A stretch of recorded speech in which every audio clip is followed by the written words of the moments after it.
মনটা রাখুন ফুরফুরে, তার সঙ্গে মেলে দিন ডানা।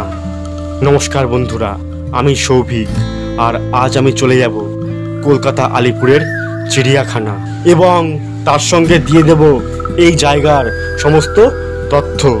তাহলে চলুন আর বেশি কথা না বাড়িয়ে, ঝপাঝপ পা বাড়িয়ে এই ভিডিওটি শুরু করা যাক।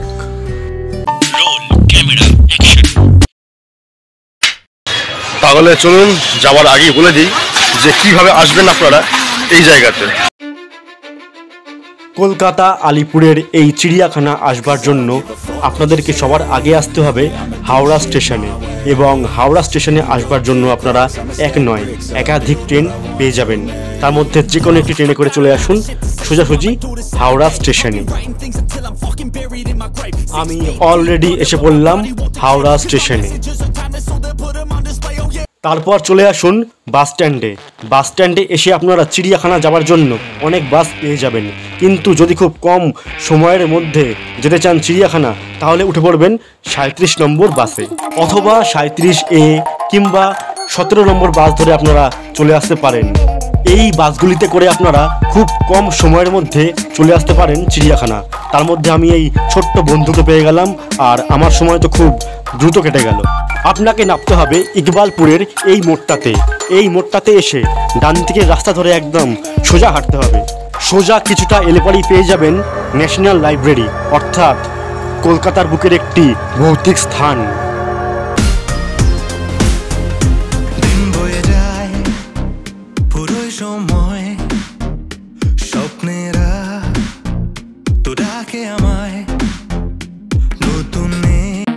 আমি অলরেডি এসে পড়লাম চিড়িয়াখানার একদম প্রধান গেটে, আর ওই দিকে রয়েছে টিকিট কাউন্টার। যারা এসে টিকিট কাটছেন তারা দাঁড়াবেন ওই দিকে, এবং যারা অনলাইনে টিকিট করেছেন তারা আসবেন এই দিকে। আর টিকিটের মূল্য হলো অনলি 50 রুপিস। এইখানে টিকিট দেখিয়ে চলে আসুন একদম ভেতরে। যাই হোক, তাহলে এসে পড়লাম। হ্যাঁ, এসে তো পড়লাম, কিন্তু জানেন কি যে এই চিড়িয়াখানা কখন খোলা হয়? বলে দিচ্ছি। এই চিড়িয়াখানা খোলা হয় সকাল 9টায় এবং বন্ধ করা হয় বিকেল 4:30টার সময়। তাহলে চলুন এগিয়ে যাই সামনের দিকে এবং দেখে নিজে প্রথমে কি দেখতে পাওয়া যায়। প্রথমেই পেয়ে গেলাম একটি কাকাতুয়া পাখি, তারপরেই রয়েছে খুব সুন্দর সুন্দর ম্যাকাও।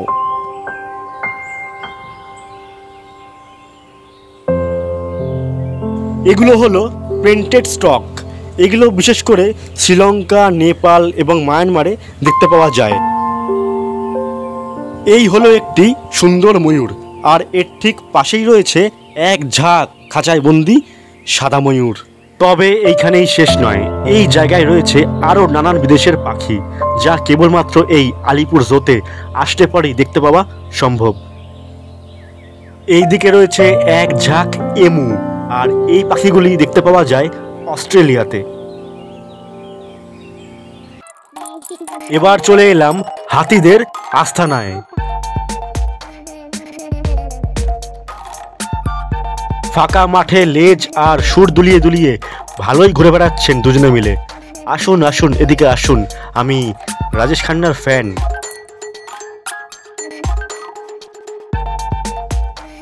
রাজেশ খান্নার নাম শুনেই চলে এসছে একদম কাছাকাছি। বাহ বাহ, দারুণ দারুণ।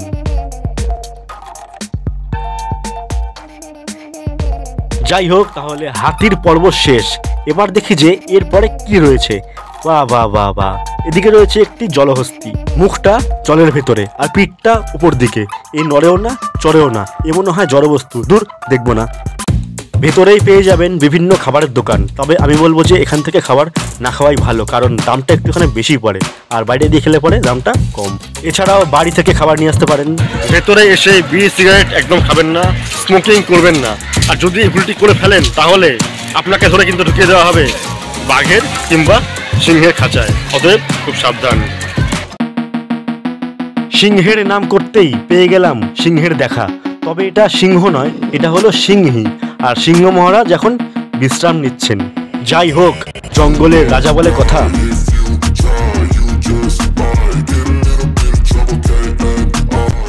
এর পাশেই রয়েছে আবার গন্ডার। গন্ডারের চামড়ার তারিফ অনেক জায়গায় শুনেছিলাম, আজ দেখে বিশ্বাস করলাম। বাপরে বাপ, কি গায়ের চামড়া মায়েরই, ভাবা যায়। এর পাশেই রয়েছে আবার একটি কুকুর, সরি কুকুর না শেয়াল। প্রথমে আমি এটাকে কুকুর ভেবেছিলাম, যাই হোক। ওই দেখো দেখেছো যেখানে সেখানে করছে।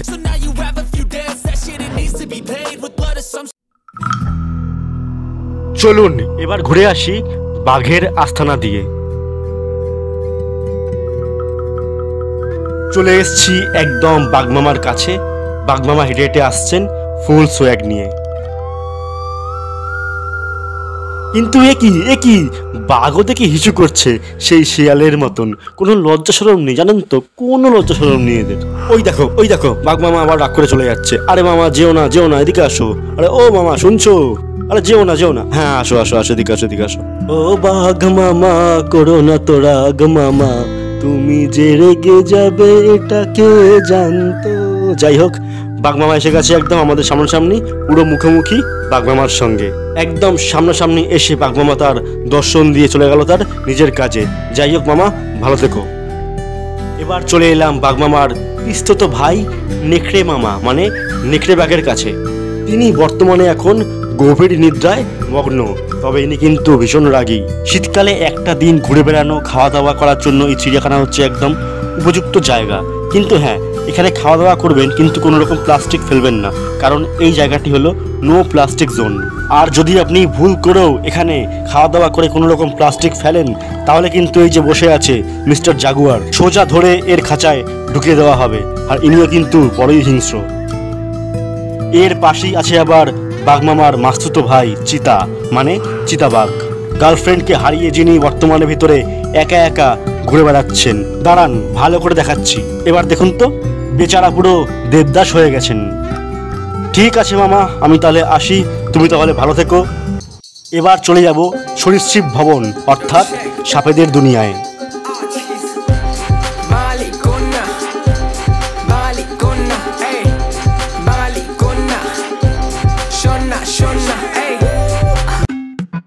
চলে এলাম ভেতরে। এবার দেখি এখানে কি কি সাপ রয়েছে।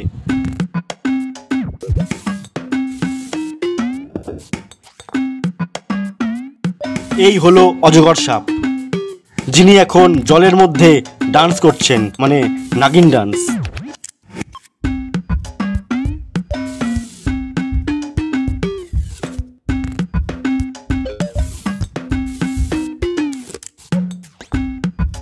দেখুন সাপ দেখার জন্য কত লোক চলে এসছে এখানে। তবে মানুষের থেকে কি আর বেশি কোনো বিষাক্ত প্রাণী আছে এই দুনিয়াতে?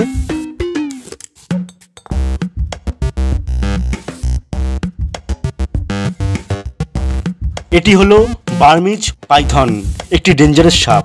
এ যদি একটা চুমু দেয় তাহলে ওই কথায় আছে না, সেই মিঠুন চক্রবর্তীর ডায়লগ, এক ছবলের ছবি হয়ে যাবে আর কি।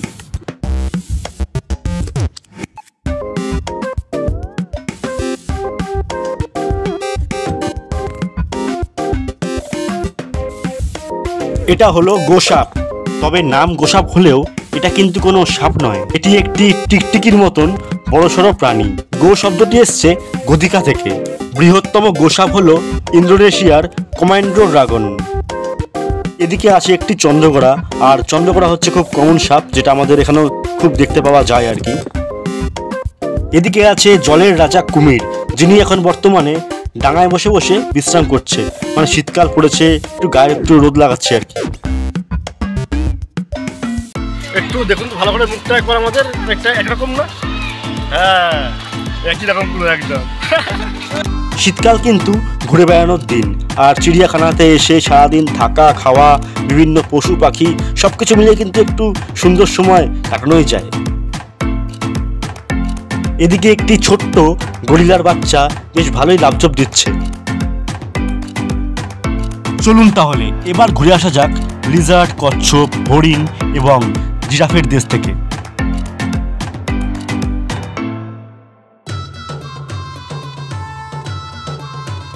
এই হলো লিজার্ড, বাংলায় বললে একটি বড় সড়ো মাপের টিকটিকি। আবার এদেরকে কমোডো ড্রাগনও বলা যেতে পারে। তবে এরাও কিন্তু ভীষণ হিংস্র। আমাদের দেশে এই প্রাণী দেখতে প্রায় পাওয়াই যায় না, তবে এটি কিন্তু ভীষণ বড়। আর এর থেকে বড় বড় লিজার্ড দেখতে পাওয়া যায় ইন্দোনেশিয়াতে, আর সেগুলোকে বলা হয় কমোডো ড্রাগন। ওফ, কি কি স্টাইল মারছে মারি, দেখার মতন তাই না? ও কি ও কি ও কি, বাবা এবার দেখি ঘাড়ও নাড়ায়। এটি হলো একটি কচ্ছপ, তবে এই কচ্ছপটি কোনো সাধারণ কচ্ছপ নয়। এটি আকারে ভীষণ বড়, আর এর ওজন যতটা সম্ভব 100 কেজির বেশি হবে হয়তো। আর এর বয়স প্রায় 200 ছুঁই ছুঁই। এই দিকে রয়েছে কিছু হরিণ। আয় বাবা আয়, কাছে আয়। আরে ভয় নেই ভয় নেই, সালমান খান নেই, কিছু হবে না, আয় আয়। ওই দেখো ভয় পাচ্ছে, আসে না। এরা মনে করছে হয়তো এখানে সালমান খান আছে হয়তো। কি অবস্থা!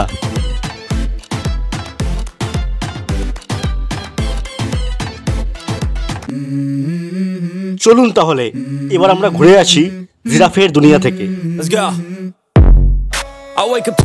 কিন্তু জিরাফের দুনিয়াতে যাবার আগে এই জায়গাটি লাগলো আমার চোখে ভীষণ সুন্দর। চারিদিকে গাছপালা, তার মধ্যে এই নদীর কুলুকুলু জল, আর এই জলের মধ্যে রয়েছে কিছু অজস্র মাছ। I need a change in my life, cause I don't feel alive and there's nothing that makes me happy. Hold my beer for a minute, I'm about to quit my job, cash in for a ticket. I'm going on a trip and I don't plan to visit. I'm gonna stay there till আমরা এবার এগিয়ে চলেছি জিরাফের দেশে। I need a big change, help me feel like living. I need a big swing, home runs I'm hitting and I'll never look back. বাহ বাহ বাহ, অসাধারণ! এক নয় দুই নয়, এখানে রয়েছে একাধিক জিরাফ। দেখতে বেশ ভালোই লাগছে, চার পায়ে দাঁড়িয়ে আর গলাটা উঁচু করে, তার সঙ্গে গায়ে ডোরাকাটা দাঁত।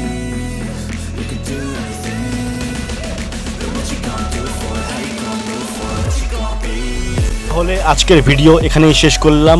দেখা হচ্ছে আবার পরবর্তী কোনো একটা ভিডিওতে খুব তাড়াতাড়ি। আর যারা এখনো পর্যন্ত এই চিড়িয়াখানায় আসেননি তারা অবশ্যই এবছর শীতকালে চলে আসুন, খুব ভালো লাগবে, ভীষণ ভালো লাগবে। আর আমার এই ভিডিওটি আপনাদের কেমন লাগলো অবশ্যই সেটা আমাকে লাইক এবং কমেন্টস করে জানিয়ে দেবেন। আর যারা অলরেডি আমার চ্যানেলটি সাবস্ক্রাইব করে দিয়েছেন তাদেরকে জানাই অসংখ্য ধন্যবাদ। আর যারা এখনো পর্যন্ত চ্যানেলটি সাবস্ক্রাইব করেননি তারা এক্ষুনি যান, গিয়ে চ্যানেলটি ঝপাঝপ সাবস্ক্রাইব করে দিন। তাহলে আজকের মতন এখানেই টাটা।